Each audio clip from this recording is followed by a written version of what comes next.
Capítulo 3. Criança viada com dendê. Diego diz, abre aspas, trabalhar com audiovisual na Bahia é muito bom. A gente tem um dendê, né? A gente consegue colocar mais ritmo nas coisas, mais energia, axé. Não é querendo colocar os baianos como os melhores, mas sinto que a gente consegue colocar a energia, o tempero que falta em algumas produções. Fecha aspas.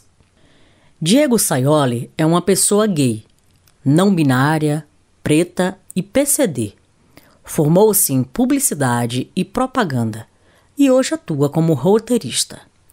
Saído de Cajazeiras, em Salvador, Diego fala abertamente como foi ser criado por sua avó e em meio a outras crianças viadas.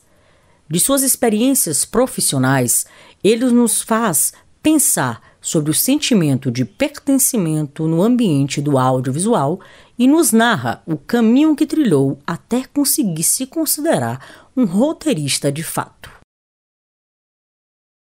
Gostaríamos de começar resgatando um pouco da sua história, do processo de descoberta e de autoaceitação da sua sexualidade e da sua identidade de gênero, tanto como gay, quanto como pessoa não binária.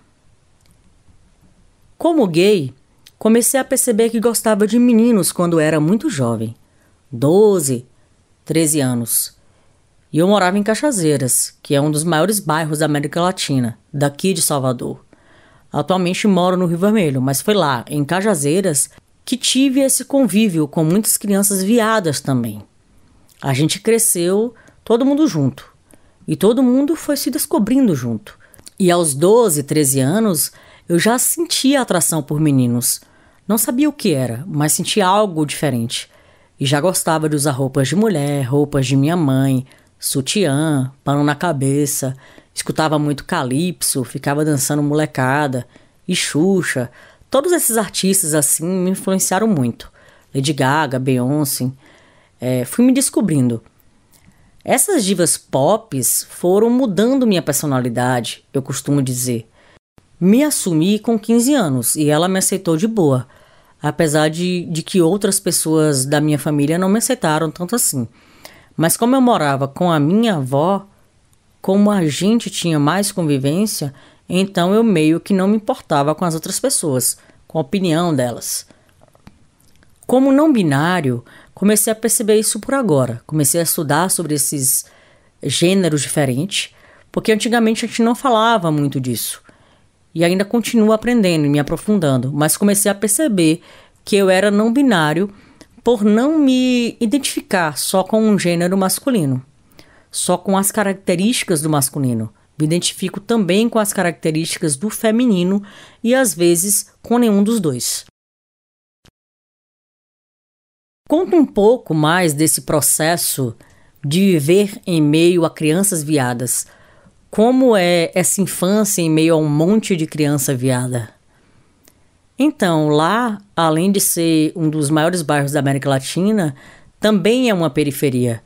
Então a gente tinha muita influência de coisas negativas também, porque o tráfego imperava muito nessa época. Mas também tínhamos coisas positivas, que eram as nossas mães.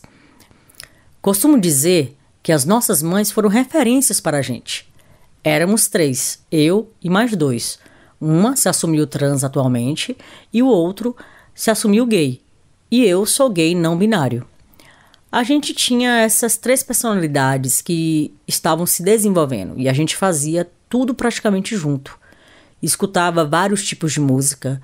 Eu trazia mais as músicas pop para os meus amigos, enquanto eles traziam funk ou outros tipos de música mais brasileiras que eu não escutava muito, mas com eles eu escutava e a gente foi crescendo nisso. Tinha muita festa também, então quando a gente se preparava para sair, todo mundo ia se maquiar na frente do espelho, escolhia shortinhos.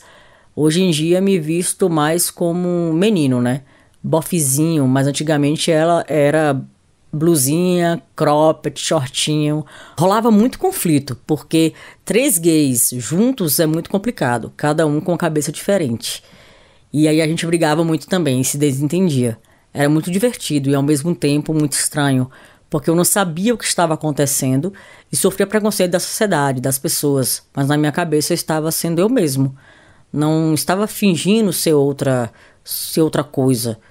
Eu só estava crescendo, só estava sendo eu mesmo e me conhecendo e conhecendo meus amigos. Com a sua avó, como era esse convívio? Rapaz, com a minha avó era muito bom, muito engraçado. Eu costumava fazer muita brincadeira pra ela, dançava. Ela faleceu em 2018 e a nossa relação era muito próxima, muito íntima. E ela chegou em um ponto em que ela teve derrame, ficou doente e aí não pôde mais. Ela perdeu os movimentos, né? Só ficava sentada. E eu continuava colocando música na televisão, Lady Gaga, Beyoncé, e ficava dançando pra ela. E ela simplesmente ficava dando risada de tudo que eu fazia. A nossa relação era muito próxima. Tanto que quando contei pra ela que era gay, ela meio que falou, já sei, não precisa dizer não. Ela aceitou de boa. E quando a gente se desentendia, ela jogava na minha cara que eu era gay, sabe? Ela simplesmente me corrigia pelo fato de eu estar fazendo alguma coisa errada, mas não jogava isso na minha cara como normalmente acontece. Então eu sentia que ela me aceitava. E foi muito bom pra mim, porque ela era um apoio, né?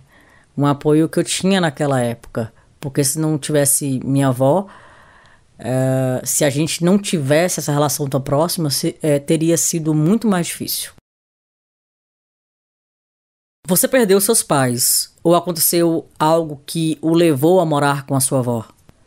Não perdi meus pais. Meus pais são vivos, mas meu pai mora em um bairro diferente do meu e ele nunca foi presente. É um pai ausente. Já minha mãe me criou até uns 12, 13 anos e depois foi morar na Espanha. Ela casou e foi morar na Espanha e até hoje a gente não se... Tem muito tempo que a gente não se vê. Ela está lá. Então minha adolescência toda a rebeldia, a viadagem, ela não acompanhou isso, só de longe. Era mais com a minha avó. No questionário, antes da entrevista, além de pessoa gay não binária, você também mencionou ser PCD, preto e periférico. Como essas experiências, todas essas interseccionalidades se mesclam na sua vivência pessoal, mas também profissional com o audiovisual? Sim, sou um homem preto, PCD, já nasci assim, com a deficiência. O nome da minha deficiência é pé torto congênito, é uma deficiência muito rara e convivo com ela desde pequeno. Mas para mim nunca foi algo que realmente importasse, porque eu sempre vi como uma característica. Sempre quando tinha algum conflito em relação a isso, vinha de outras pessoas, sabe? Quando alguém tentava praticar bullying, eu tentava brincar com isso. Sempre veio dos outros, ou seja, o capacitismo. Atualmente, no trabalho, eu não sofro esse tipo de preconceito, não diretamente, na verdade, porque sinto, às vezes, algumas nuancezinhas de subestimar mesmo. Será que é capaz de fazer isso? Será que não é? E não tem nada a ver, porque não é uma deficiência intelectual, e mesmo que fosse, não teria problema, é uma deficiência física, mas ainda sinto isso em algumas pessoas específicas, quando a pessoa não me conhece, quando a pessoa não gosta de mim, por exemplo. E sendo homem preto, aí eu sinto mais. Como sendo homem preto e como sendo homem LGBTQIAPN+, porque é mais escancarado, né? Eu não sou um gay quietinho, heteronormativo. Até a forma como eu falo, gosto de balançar minha mão. E aí tudo isso incomoda algumas pessoas. Lá no meu trabalho atual, tem uma pessoa que é abertamente homofóbica e racista. E ela às vezes solta algumas frases, faz algumas falas problemáticas, né? Descobri que ela me chamou de espalhafatoso. Pra mim isso não é uma ofensa, sabe? Mas descobri recentemente que ela tinha me chamado de espalhafatoso. Então, os preconceitos e as discriminações vêm nesses pontos, vêm meio invisibilizado, né? Porque nunca é diretamente pra mim, nunca chegou diretamente pra mim. Conta um pouco como essas identidades e interseccionalidades perpassam para o seu ofício como roteirista. Eu sempre tento atribuir essas coisas na construção dos personagens que eu crio, das histórias que eu quero contar. Então, sempre que estou em alguma sala de roteiro, em algum projeto, tento analisar se aquela história tem pessoas representativas, diversas, se tem personagens diversos, se aquela história me atravessa de alguma maneira, se sim, tento contribuir um pouco mais, se não, tento atribuir isso, sempre colocando esses corpos dissidentes nas histórias de um lugar humano mesmo, com base na minha vivência de um homem preto, de um homem periférico, de um homem gay. Então sempre tento transpor isso para os personagens e para as histórias que eu quero contar. Vem desse lugar. De que forma o interesse pelo trabalho com o audiovisual surgiu na sua vida? Eu sempre gostei de audiovisual, sempre gostei de cinema, de assistir filme e sempre escrevi também, por sempre ficar dentro de casa. Minha família me privava muito de sair para a rua, por ser uma pessoa com deficiência. Ganhei um computador muito cedo e comecei a escrever histórias aleatórias que eu ficava imaginando. E isso foi se perpetuando durante todos os anos. E na escola eu fiquei em dúvida do que ia fazer. Se ia fazer jornalismo, se ia fazer cinema, se ia fazer publicidade.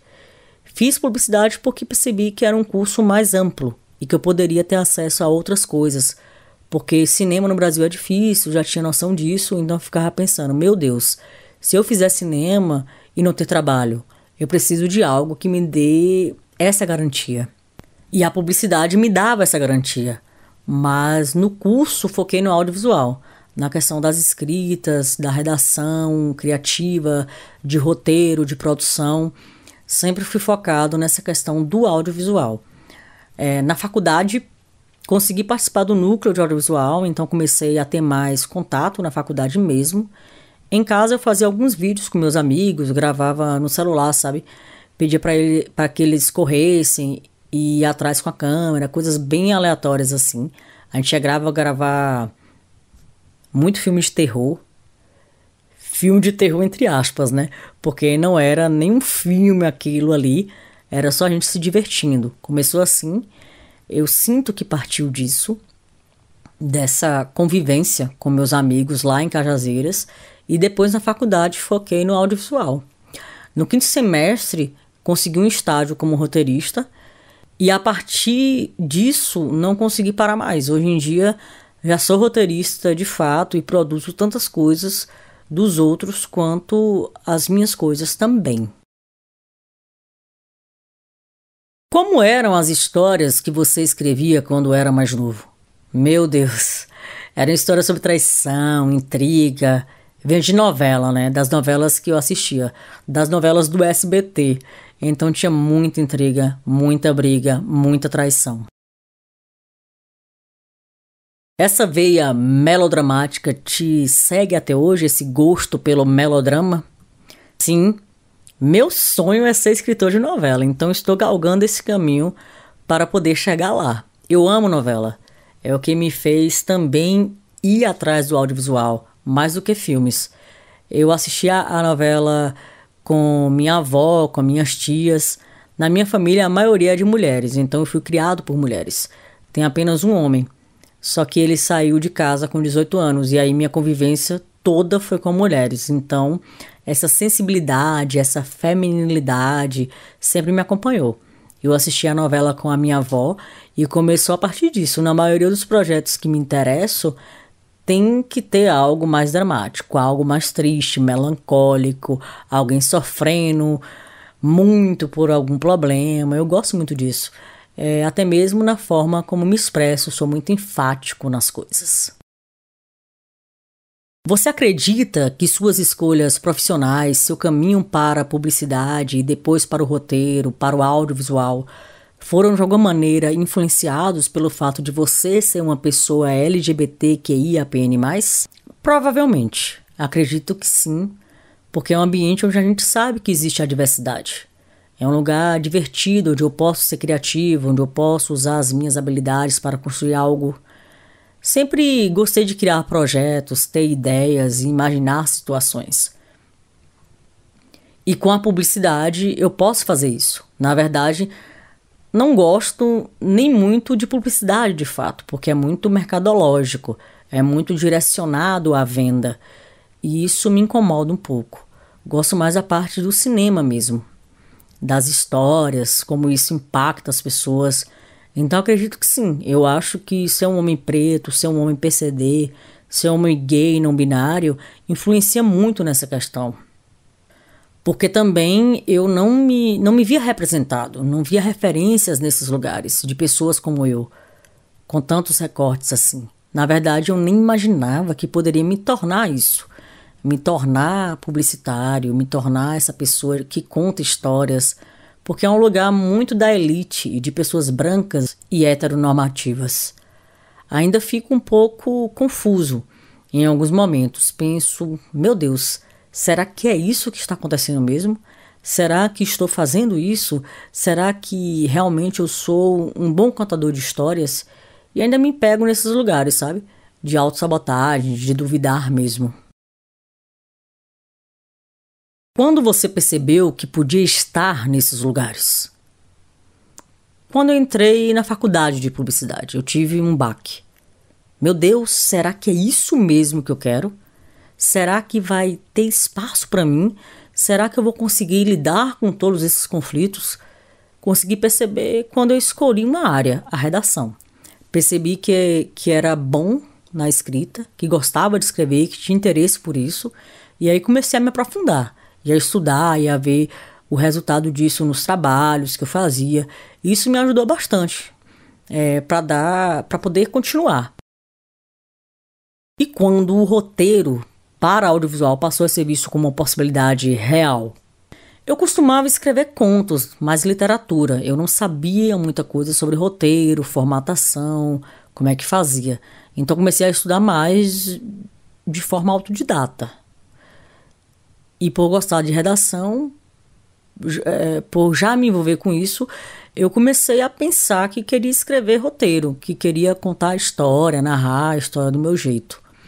Quando entro no estágio de roteiro e começo a pegar coisas mais burocráticas, tipo fazer ata de reunião, organização da sala, agendamento de reunião dos outros, não era roteiro de fato, isso me frustrava um pouco, porque eu pensava, meu Deus, estou estudando há tanto tempo e não consigo mexer em um roteiro ainda. Mas são etapas, eu percebi isso depois também. Por ter passado por etapas de estágio, de assistência, consegui ganhar confiança, fazendo, praticando, estudando muito. Saía do trabalho, vinha para casa, lia muito roteiro disponível na internet, assistia a filmes e ia escrever. Então, o meu processo de aceitação e de pertencimento nesses lugares partiu muito do processo da prática de ir construindo e me fortalecendo nesse sentido. Como você se sente em relação à sua trajetória? Tem orgulho do que você vem construindo? Atualmente já participei de vários projetos que me orgulham muito, que na época eu ficava meio que batendo a cabeça e falava, eu não gosto desse tema, não gosto tanto dessa história, mas meio que era obrigado a escrever, a pesquisar sobre isso, por ser do trabalho. Mas é porque a gente sempre tem algo que a gente gosta mais, que a gente se interessa mais. E aí esses temas eram mais fora dos temas que eu costumava pesquisar. Atualmente, depois de ver o trabalho pronto, depois de ver tudo isso construído, mesmo me dando muita dor de cabeça, eu olho para o resultado disso e percebo que foi importante ter começado do começo e ter pesquisado sobre temas que eu não tinha tanto interesse, porque aprendi coisas novas. E eu falo que sinto muito orgulho por isso mesmo, por ter construído isso. Por no começo não ter noção disso, mas depois ter percebido que esse trabalho foi importante para mim. Já participei de uma sala de um longa-metragem quando eu estava ainda no começo como estagiário. Eu li o argumento da história junto com mais uma pessoa que tinha na sala e a gente desenvolveu uma história. Uma personagem que é da periferia, que é uma mulher preta, que é uma mulher LGBT. Quando fui lendo esse argumento, fui lembrando da minha vivência em Cajazeiras, das mulheres fortes que eu conhecia, mulheres trabalhadoras, e fui inserindo isso. E isso me deu depois uma sensação de empoderamento, sabe? de usar a minha vivência, de usar a minha história como base para poder fortalecer, para construir essa personagem e contar essa história. Hoje percebo que me sinto muito orgulhoso dessa história e desses momentos por essa construção mesmo, ainda mais quando eu consigo voltar na minha origem, no meu bairro, nas pessoas que eu conheci, principalmente pessoas da periferia, que são com as quais eu me identifico mais e sinto muito orgulho disso. E quando você se entendeu como roteirista de fato? Quando eu terminei o roteiro do meu primeiro curta-metragem, falei, agora sim, sou roteirista de fato, porque foi muito difícil fazer. O nome do roteiro é Kain, que é um nome nigeriano que significa criança abençoada. É uma história de autoficção que passa pela minha vida também. Foi muito difícil de fazer, de escrever. Inseri esse roteiro no Nordeste Lab e consegui ser um dos 4 finalistas. Não consegui ganhar o prêmio, mas cheguei na final.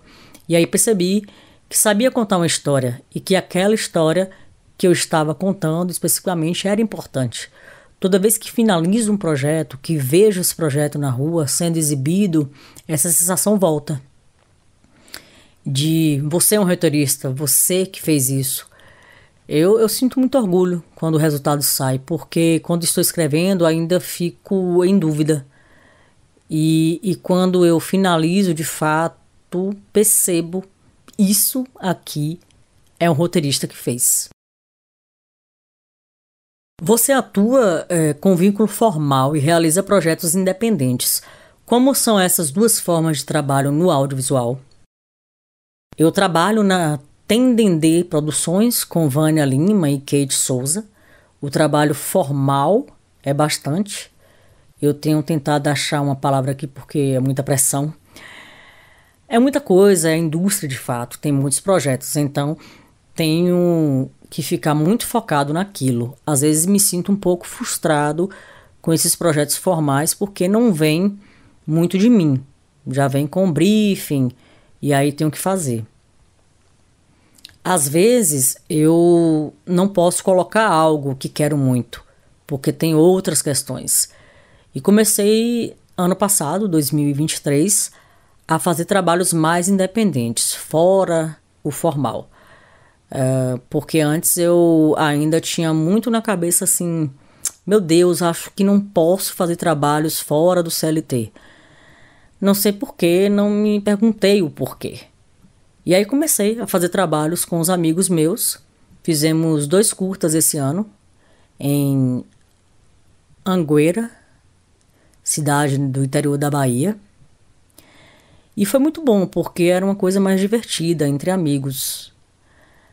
Então eu conseguia ser totalmente eu, conseguia dar as minhas ideias e no trabalho formal ainda me sinto um pouco travado, um pouco bloqueado.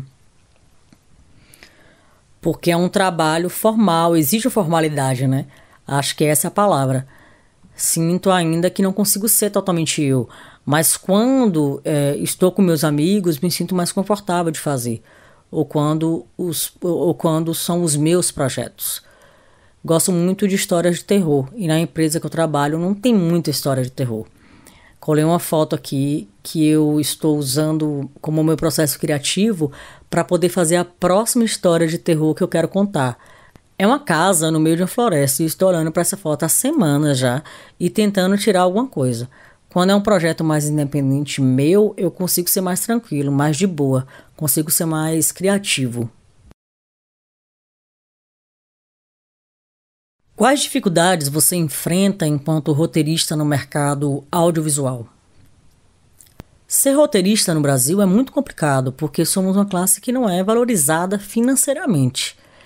Eu sinto muito isso, inclusive nos projetos que participo. Já aconteceu um caso de eu bater de frente e falar: gente, tem que focar no roteirista também. Mas não consegui vencer essa guerra. Então percebo que, apesar do roteirista ser muito essencial na cadeia do audiovisual, somos ainda colocados de escanteio.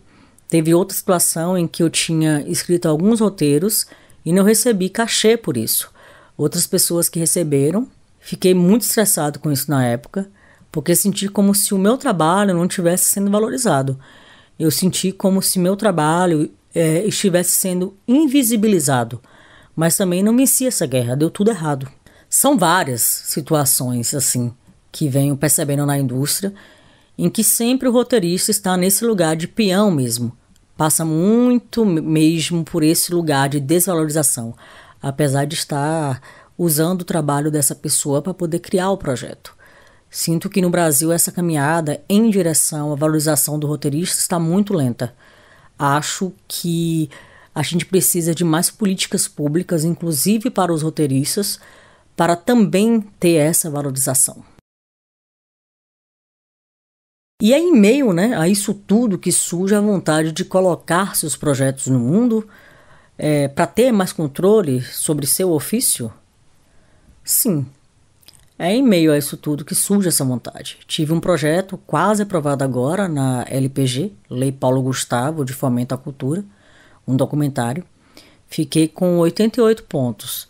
Foi muito importante para mim porque consegui ter um termômetro de como os meus projetos estão, apesar de não ter passado, mas sigo com essa veia otimista de que um dia vou conseguir. Mas sinto que é muito difícil ainda, porque a maioria desses editais querem empresas que tenham histórico, que tenham background. Eles querem equipes que já tenham histórico também, que já tenha feito alguma coisa. E apesar de já ter 5 anos na indústria, eu ainda não sou muito conhecido, eu ainda não tenho projetos prontos, então fica difícil para quem está chegando, sabe? E sinto muita dificuldade nisso, não em construir o projeto. Eu sinto que na construção é ok, mas nas escolhas desses projetos, nos editais, ainda fico muito nessa questão de será que essa pessoa tem capacidade para fazer esse projeto, para executar? Passa muito por isso. Como é trabalhar com audiovisual especificamente na Bahia? Nossa, é muito bom. A gente tem um dendê, né? A gente consegue colocar mais ritmo nas coisas, mais energia, axé. Não é querendo colocar os baianos como os melhores, mas sinto que a gente consegue colocar a energia, o tempero que falta em algumas produções. E os projetos que eu trabalho especificamente tem muito esse olhar para a periferia, esse cuidado com personagens pretos, com essa coisa diversa, com essa coisa mais regional também, que é o que eu aprecio muito. Então eu acho que tem essas diferenças. E tem dificuldades também? Sim, a questão dos recursos. A gente não tem tantos recursos assim. Fica mais entre Rio e São Paulo. Atualmente, com os editais da LPG e da Política Nacional de Blanc, a gente conseguiu ter mais recursos, ter esse olhar para as regiões do Nordeste, do Norte. A gente tem muita história interessante para contar, a gente tem muito personagem interessante para criar, muita coisa massa para desenvolver, mas tem poucos recursos e uma falta e um pouco de falta desse olhar direcionado mesmo para a gente. E em meio a essas dificuldades, essas vantagens, esse tempero, ponderando tudo, o que te faz prosseguir? A vontade louca de continuar contando história. Não consigo me desvencilhar disso. Sempre falo para os meus amigos que se eu perder o emprego de roteirista, eu não vou saber fazer outra coisa. Porque eu não sei fazer outra coisa, a não ser escrever, criar histórias, criar ambientes, criar personagens, criar situações. Eu não sei fazer outra coisa a não ser isso. Dediquei minha vida a aprender, estou dedicando a minha vida a aprender. Com 27 anos, estou dedicando a me aprofundar mais, a entender mais, a me tornar um roteirista melhor, para poder contar histórias. Então eu sinto que precisamos de mais recursos, porque eu quero continuar contando histórias.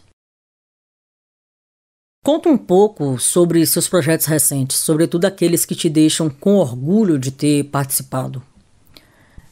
Tenho amigos na cidade de Anguera que aprovaram projetos na LPG.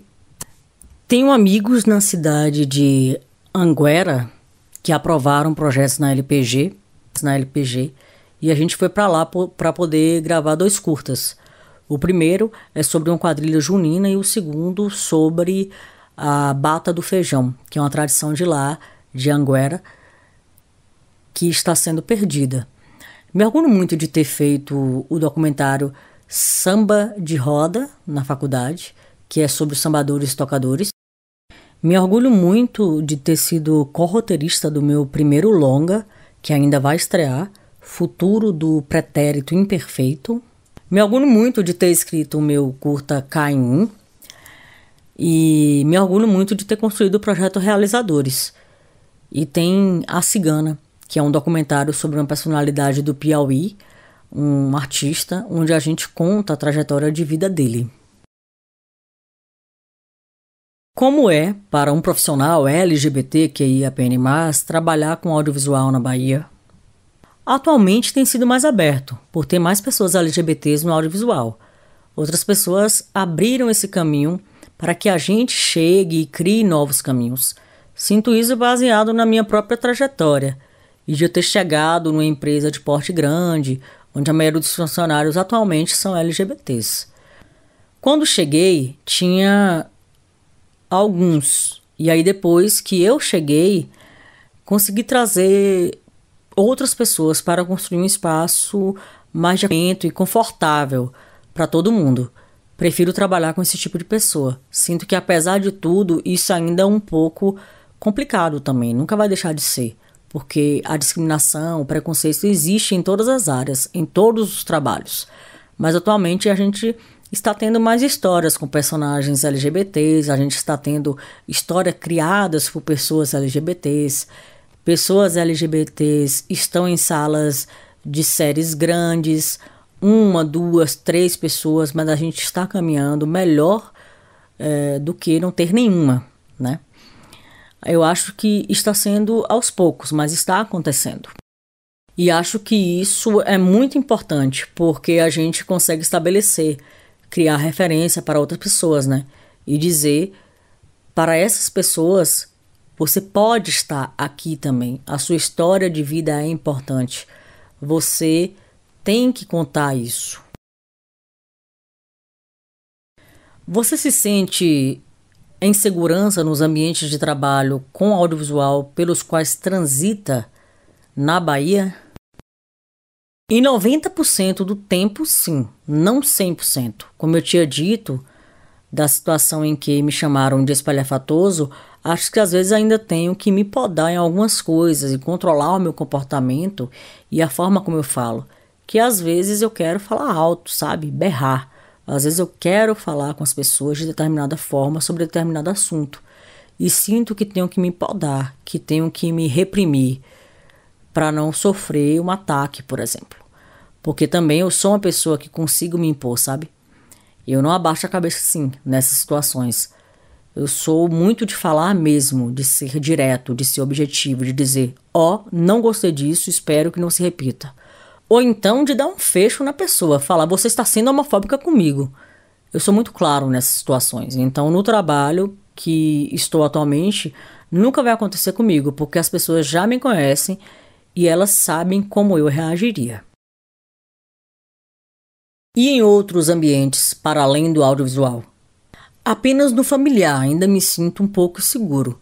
Na verdade, no ambiente familiar é o que eu me sinto mais inseguro, porque nos outros ambientes eu consigo segurar a onda. Mas no familiar tem a questão de família, né? É um pouco complicado para mim ainda. Antigamente eu morava com a minha avó e com as minhas tias. Quando a minha avó falece, eu fico só com as minhas tias e a nossa relação já era muito tóxica, mesmo quando minha avó estava viva. Porque me assumi com 15 anos, mas antes de me assumir, já dava para perceber que eu era gay, né? Então meu comportamento foi muito recriminado dentro de casa. Tanto que quando eu chegava em casa, ficava mais reprimido. Então quando comecei a querer bater de frente com isso, a dizer...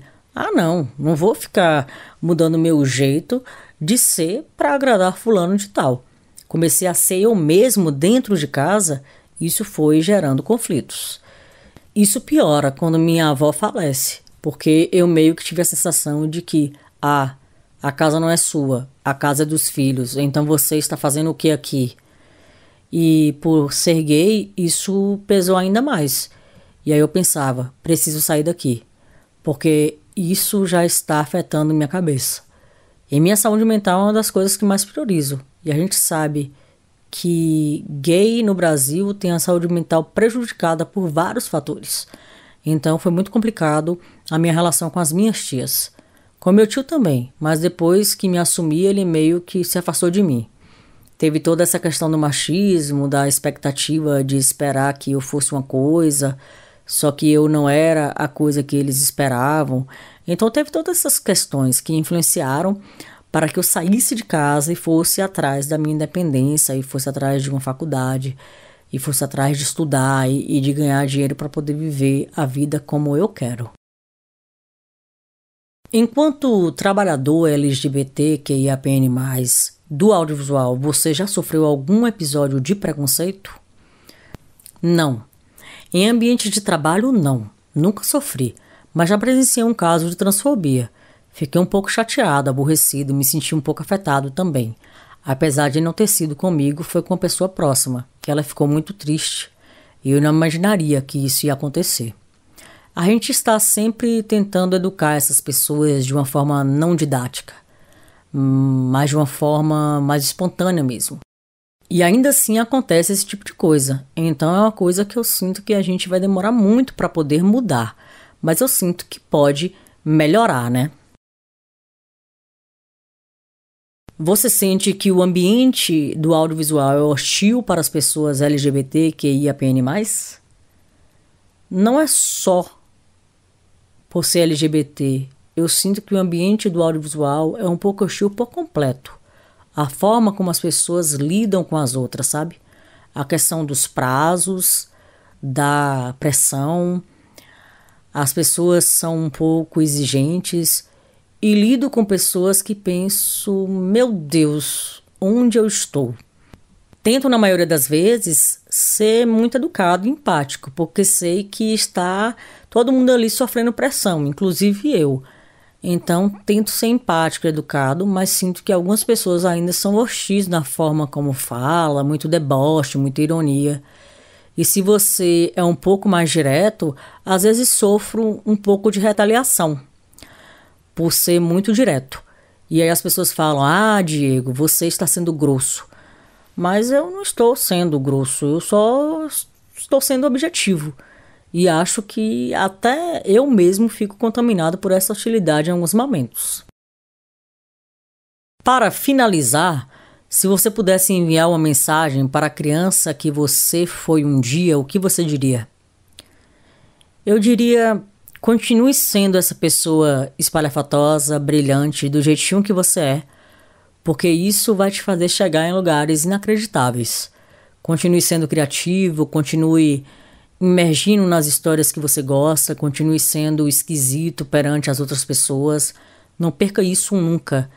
E eu vou me emocionar aqui agora. Continue sendo criativo, continue sendo essa pessoa alegre, festiva, pra cima, comunicativa.